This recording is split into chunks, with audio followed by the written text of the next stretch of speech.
Hello everyone. I got some bad news today about frost warning coming for the next 3 nights. So I really spent, I think, a good 2 hours trying to protect everything, and I thought I might as well show you in case somebody wants some idea on how to protect from frost certain plants.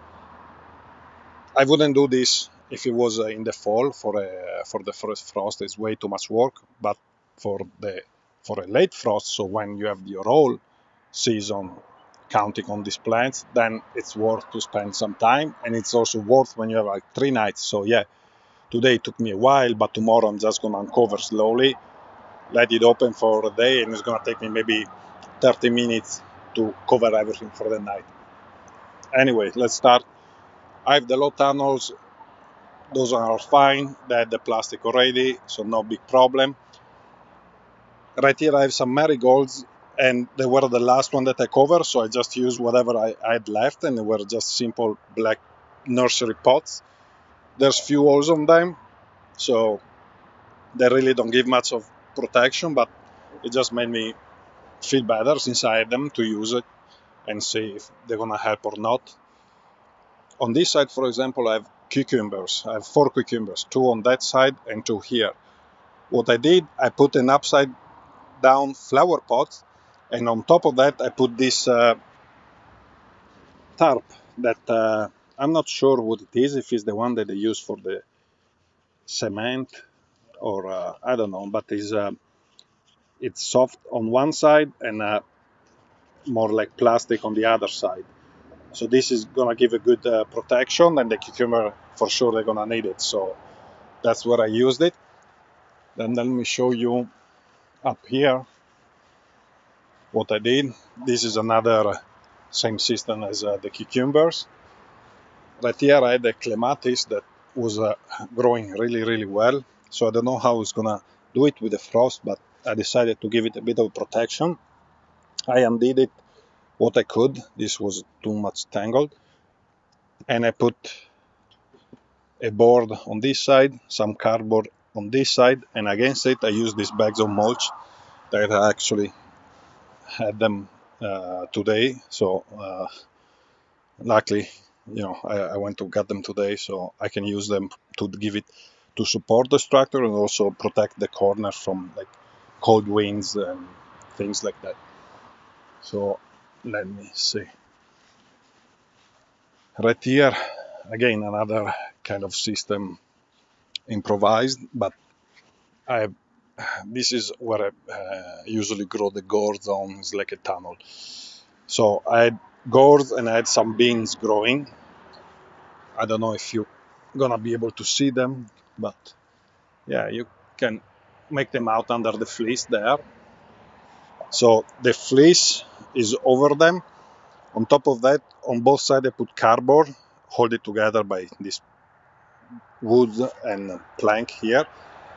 And on the rest of the bed, I put some bucket on top of a zucchini and another flower planter on top of the amaranth. So this should be well protected, at least this one. I'm not too sure about the gourds because they also are very sensitive to frost, but that's the best I could do. So you don't want to even, go crazy too much. So you use what you have. So this same thing in the corner to give some insulation. I put these bags of mulch. Right here, another example, cardboard boxes upside down. This was an insulated thicker cardboard box, so it's just that one. This was a regular one, so I put also a moving blanket on top. And again, another system, let me show you. I use these 2 tarps that are very thin. This is a painter tarp, so I put some sticks and just lay it over, and I have sunflower there. Here I have some corn, and it's like a waxed tarp. Underneath, I plug in the heating cable that I use usually for my melon. So I put it up and down and going, let's see if here, yeah, you can see it passed there and go up and down all the way. And I'm gonna plug it in at night. So that one's gonna give it a nice protection. This one, I'm sure they're gonna be fine. or at least I hope so. Here another system. So right here I planted my pumpkins and my squashes, winter squash. What I did, I got all these buckets, obviously blocked in place with brick, pieces of wood, anything. But I also did, because most of the buckets, they have holes, drainage holes.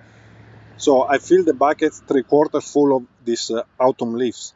So I fill the buckets up, and then very fast I put it upside down on top of the plant, shake it a bit, so that should give a nice amount of leaves all over the plants to give it a good insulation. So I did all of this on these plants. Then let's see.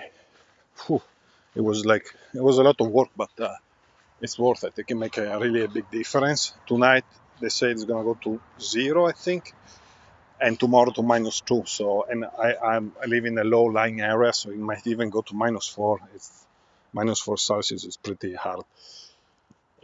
Here I cover some zinnias, calendula, asters with just the regular tarp that I showed you before, and here I had a little bit of corn, and I put a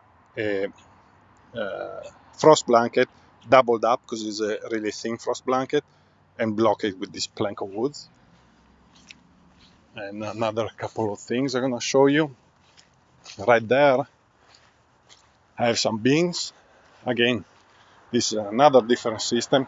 They were quite small, 4 inches, 5 inches, so I was able to put them under the solo cups that I had. So I put the cups, I put a little 2x2 on top to keep the cups in place, and I also laid some cardboard extra that I had. The cardboard is not blocked because I have peas in front, so anyway, I just, and there's no support because this is against that growing trellis, so if it's gonna get winded, it's gonna get blown over, but it's not gonna be a big deal. Here also there's the pool, so it might be more protected because of the pool. I'm not sure, but it could help. And right here against the garage, I'm not gonna touch the fruit trees. I really hope they're gonna be fine, because they're protected. This is south facing, so they have a nice protection. The only thing I did on these grow bags where I had 3 tomatoes and a melon, I just put this cardboard against to protect from the exposed side. You can see here the tomatoes, and I have also a bucket on top of the melon, and I hope that right here should have a couple of degrees of protection. So we'll see how it goes. So doesn't look too pretty, the yard with all these things, but it is what it is, and you have to do what you can, and whatever, anything you put is gonna help. So now that I see, I even had the how do you call it, like the kids little pool. I could have used that somewhere, but I think I'm done. So hopefully everything is gonna be fine. I'll keep you updated. Thanks for watching.